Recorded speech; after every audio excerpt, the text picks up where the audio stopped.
Hi guys, harvest tayo ng kangkong, adobo ko.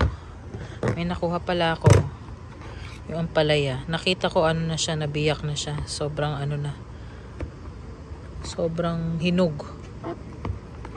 Yan. Pwede pa yan. Ito ring isa, hinog na rin. Gusto ko mag-adobo ng kangkong kasi yung ulam namin nakakauma I always make it a point guys na kada araw may gulay akong nakakain. Pero pa sa, of course, sa ibang ulam, importante talaga na meron tayong gulay na kinakain.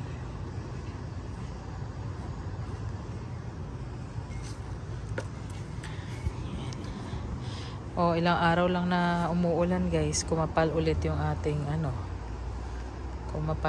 ating kangkong.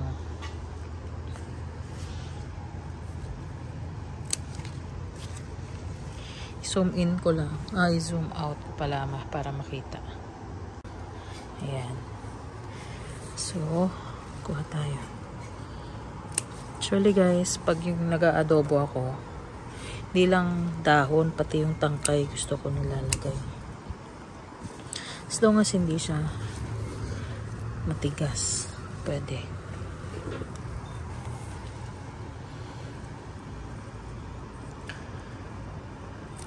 Napakadali lang mag ng kangkong kasi tutubo ulit yan.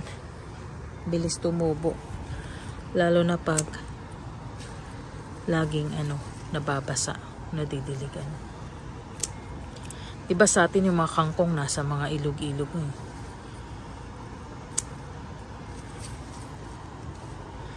Yan. So, syempre, yung mga tangkay pwedeng tanim.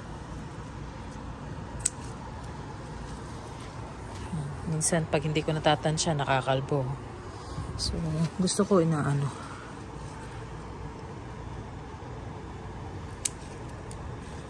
hindi tayo nagko-concentrate sa isang side lang. Dapat. Para hindi naman siya nakakalbo.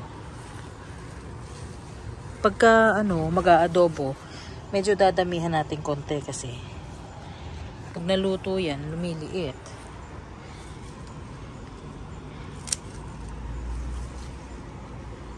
May sustansya din itong kangkong.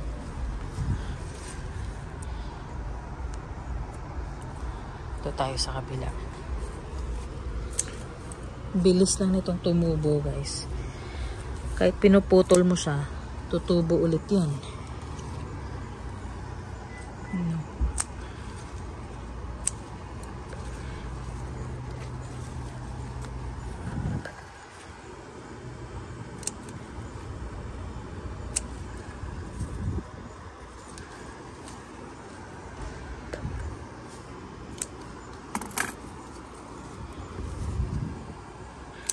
Tsaka yung sinabi ko last time, sa isang, like for example this one, sa isang ganyan, yan, maraming tangka yan. So para pag kumuha kang isa dyan, hindi na uubos yung isang tumpok. Para hindi siya makalbo. So kahit na kuha na natin ng 2 tangka yun, hindi pa rin kalbo tingnan.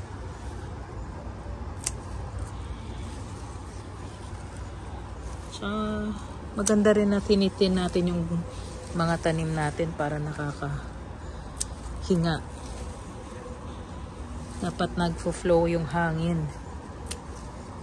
Ito, 2 kunin natin.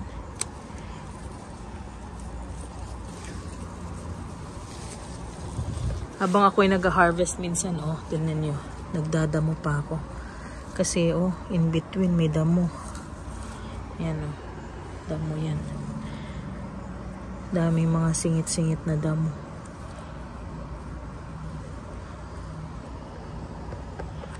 Itong kangkong, tinaniman ko ng tawag dyan? Ng sibuyas. Sibuyas in between. Pwede silang magkatabi. Meron kasing yung mga tanim na pwedeng ipagtabi. Tawag doon, ano, companion planting.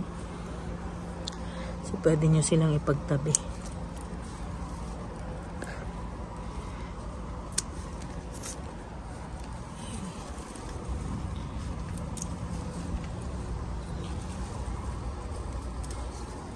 Ba, laki na nitong ano, damo. O, kala mo, kangkong damo.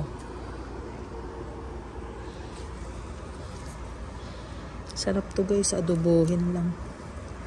Lagyan ng, pwedeng lagyan ng bagoong. Kaso hindi ako masyadong gumagamit ng bagoong. Nangangati ako. Masarap siya, I know. Kaso pipinitin siya ako, kakakamot eh. Daming ano, grass. Mga weeds, tumutubos. Ayan, oh. Ewan ko kung enough na to. Usually, ako lang naman kumakain. Si Glenn, madalang lang kumain. Siguro okay na yan. Tingin nga tayo ulit kung wala ko isang lagayan. Kung ano pa pwedeng ma-harvest. Yun guys, oh. Napakaganda. Binawasan ko ng mga dahon eh. Kasi like that. To, parang nagdidilaw yung dahon. Para makahinga din yung tanim natin. Hindi kaya mag-bloom pa siya. Tanggalan natin ng mga dahon.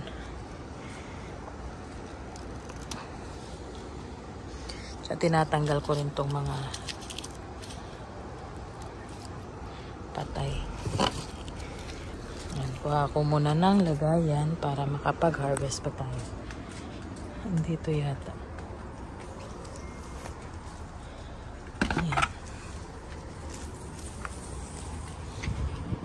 Tingnan lang natin kung ano pwede pang i-harvest. Sa ampalaya, bilis kasi magdilaw eh. So, tingnan natin kung may makukuha tayong ampalaya.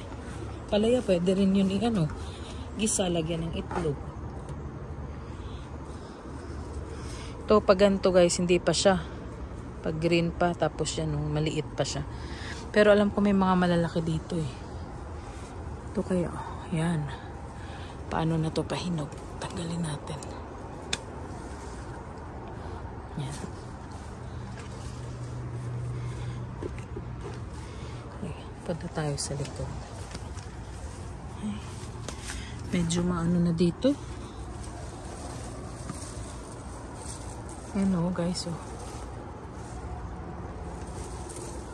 Padilaw na to eh. Ito okay lang kasi super green pa, pero ito naglalighten na yung kulay niya. Malapit na to magdilaw. Hanap tayo. Minsan kasi dahil sa kakapal ng ano, ayan may mga maliliit pa. Dahil sa makapal yung ano, hindi na makita. Ayan, mga maliliit pa. Ito.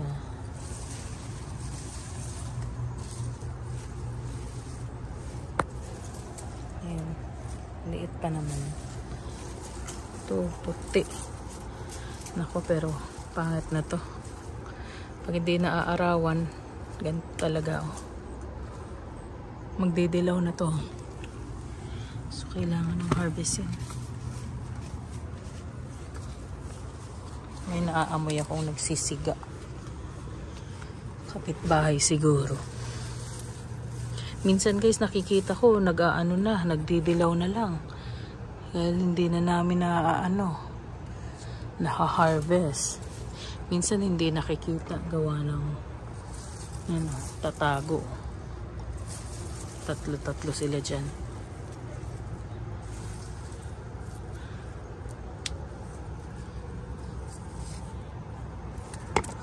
Kaya pwede nating harvestin. Aba, laki na nitong upo ah. Ilang araw lang eh, hindi mo na napapansin na lumalaki na siya.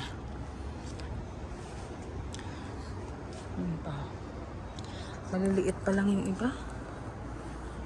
Alam ko may malaki dito. Uy, ako po, natabunan na. Ayun. Malalaki na to. Oh my, hindi ko napansin to. Meron din dito.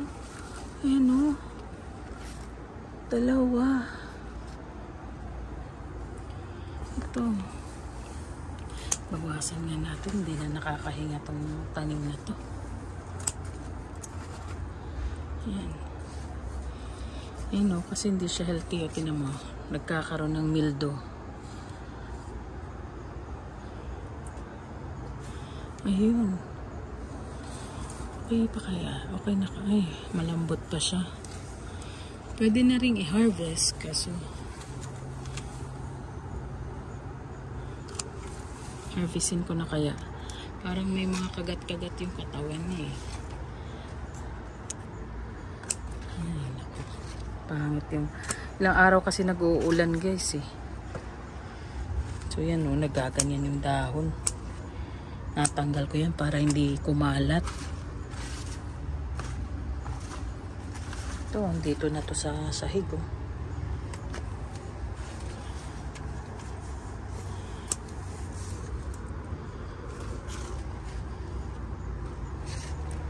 Kunin ko kaya to. Oops! Yun lang. Yun lang, nabagsak. Oh, shucks.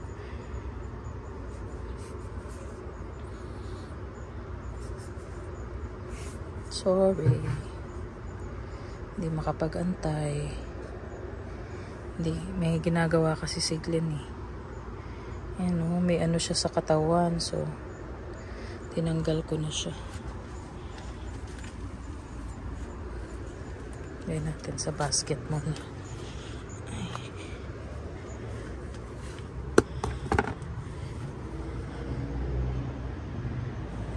Kailangan tong, alam nyo ba guys, na ano ko na yan, nakalbo ko na yan, kita nyo ngayon, sobrang dami na naman ng mga dahon. Kinalbo ko na yan nung last week lang.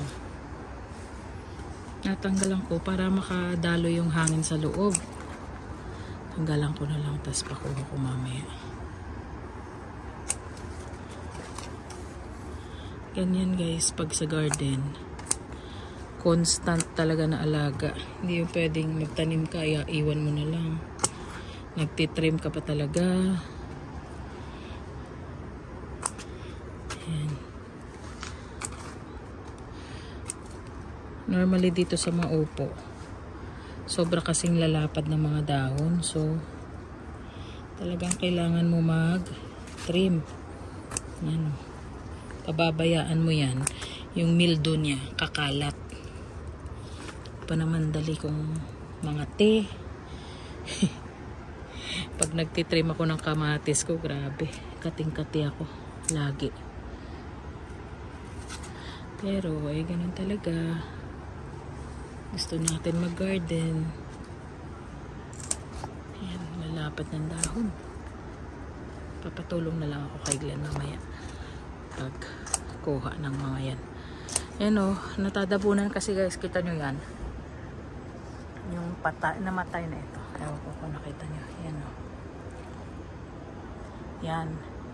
Hindi siya na-pollinate. Hindi na siya nakikita ng mga bees. Kasi sa sobrang lalaki ng mga dahon. Pag hindi na po pollinate, hindi natutuloy yung bunga. Ganun ang resulta. Nagiging ganun. Itong ano, kalabasa oh. Wala kung saan na pumupunta yung kalabasa. Dapat dito lang sa side na to. Ayan o guys oh. Fungal yan. Fungus. Yung powdery mildew na yan. Kakalat yan. Buong tanim mo magkakaroon ng ganyan kung hindi mo tatanggalin. So, as much as you want to relax after ka magtanim, it doesn't end there. Constant nurturing ang kailangan sa garden. Tanggalin niya na. Ay, daming bunga. Cut ko lang ng cut. Mamaya ko na pulutin yung mga yan. Ayaw kasing hawak ng hawak kasi ay nako, mangangati na naman. Attach Ayan o. Minsan nakakalbo ko na nga talaga to. Guys, oh. Yan. So, lalo na pag malapit siya sa mga bunga, talagang tinatanggalan ko yan para hindi na mahawa yung bunga. Yung isa, kaya may mga batik-batik yun sa katawan, yung hinarvest natin. Kasi hindi ko yun namalayan na meron pala dun eh. Natabunan ng mga dahon. Tapos, siguro nagkaroon ng bugs, nagkaroon ng bildo. Kaya hindi siya ganun ka healthy tingnan. Kita mo kung napansinin mo lang, dami-daming bunga. Sana, ayan o, natatabunan eh. Yan.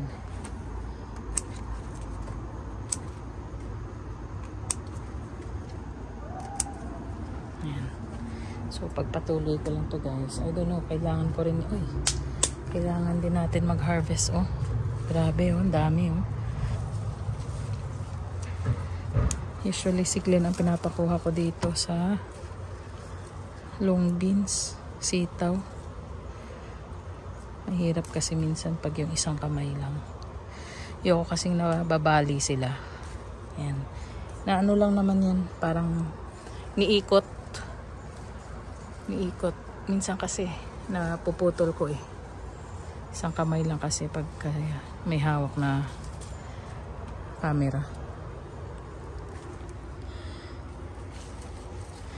Minsan titingnan mo rin kasi tatago eh. Napakahaba naman ito. Wow. This is the longest. Padami ng sitaw. Do you wanna ano?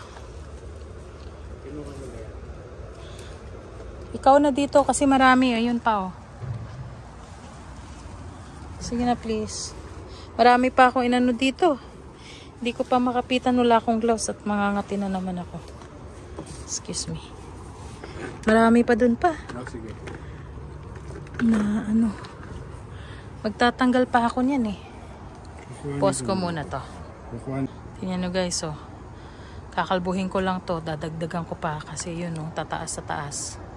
Tanggalin ko lahat ng mga. Hindi naman lahat. Magtitira naman ako. Tatanggalan ko, pakita ko sa inyo pagkatapos. Guys, andito na ako sa hagdanan. Tingnan niyo yung taas oh. Sobrang kapal. Tapos yan, dumadami na. So, kailangan natin i-trim. Expose natin yung mga fruits para ka-sunlight. Okay. I'll show you in a little while. Yan, tanggalin natin lahat yan. Tingnan nyo guys, nakalbo ko na. Ayan, kikita nyo yung mga bunga after natin kinalbo. Ayan. Nagugulat ka na lang, marami palang bunga. Ayan. Yun o. Yan mangyayari guys o. Yan. Pag natabi siya sa dahon na may mga mildo, gaganyan yung bunga. Ayan. Ayan. Magugulat ka na lang, dami palang bunga. Kahit sa likod, sa taas, meron. Ayun oh, sa gitna oh. Hindi ko nakita yan nung una. Ayan. Ito tayo. Oh, dami ko nakuha oh. Tapos dito sa likod. Ayan oh. Ayan. So, ayan din sa taas. Ayan, marami siyang mga bunga. Sana matuloy. In order for you to grow fruits talaga, you have to like let go of the leaves. So yan. Nakalbo na. Ay, kapagod. Yan guys, so nag-trim din tayo sa kamatis, sa green beans. Nung nag-trim tayo, nakita natin dami palang bunga. Kasi na-harvest na natin yung long beans. Yan na yun, kalbo na. Niunti-unti ko yung mga dahon na ampalaya tinatanggal ko. Ito magtatanggal din ako. Pero tara muna. Kita mo mga ano nakuha namin. Harvest muna tayo ng talong guys. Ito na yung harvest natin, dami. Tapos in-harvest natin yung ating basil. So ito Ito yung talong, dami. Maliliit pa siya kasi in-harvest na natin yung malaki.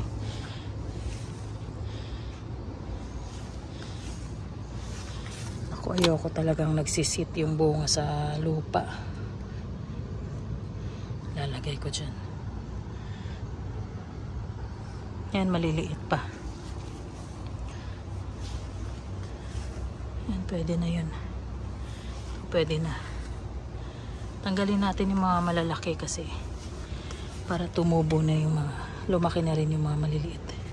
Yan, Filipino to. Ito. Mababali na to pag inano eh. Daming weeds. Pinasampa natin dito, mababali siya.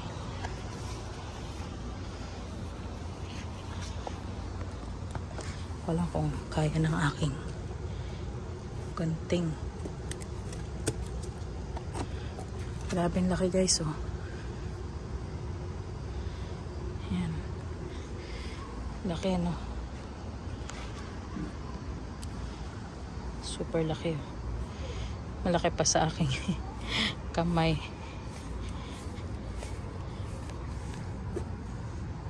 Ito, pwede na rin to. Nalagay ko na sa gilid eh, kasi ayokong nasa, ako, di kaya. Ayan. Ayan. Sobrang laki nito, grabe.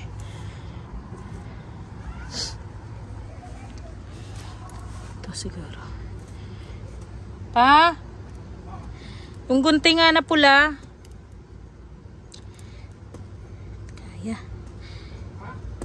Gunting na pula. Buka tayo ng isang gunting guys. Grabe, oh. Laki.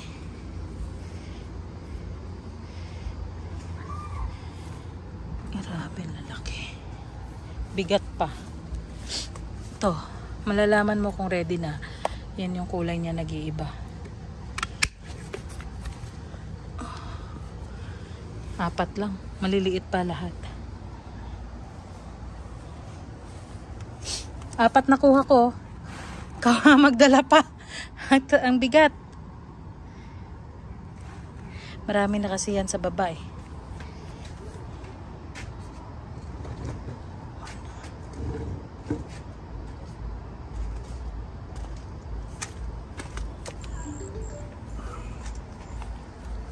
Yan lang sa lamesa.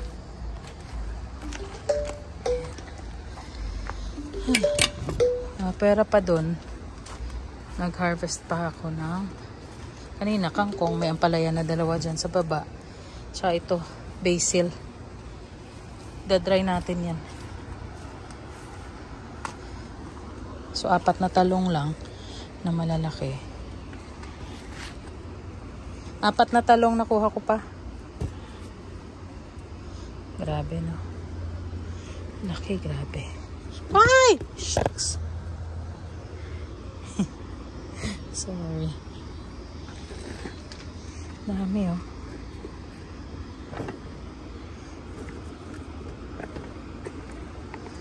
Nakita lang namin to dahil nagbawas ako ng mga dahon. Hindi na sana makikita to kasi sobrang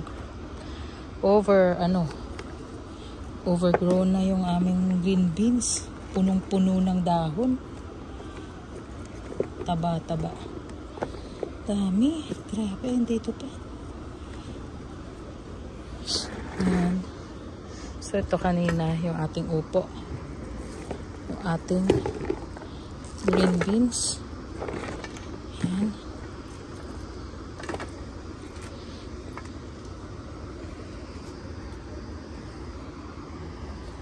Ating ampalaya. May 2 ampalaya na ako kanina. So, doon kasi sa isang lagayan. Tapos nakuha sigla ng kamatis. Pa. More green beans. Dito ko na siguro hugasan to. Sili. Pula. Gasan ko lahat yan bago pasok para wala nang madumi dun sa lababo. Hindi naman to madumi guys, alikabok ko. Dami nating ano ngayon harvest.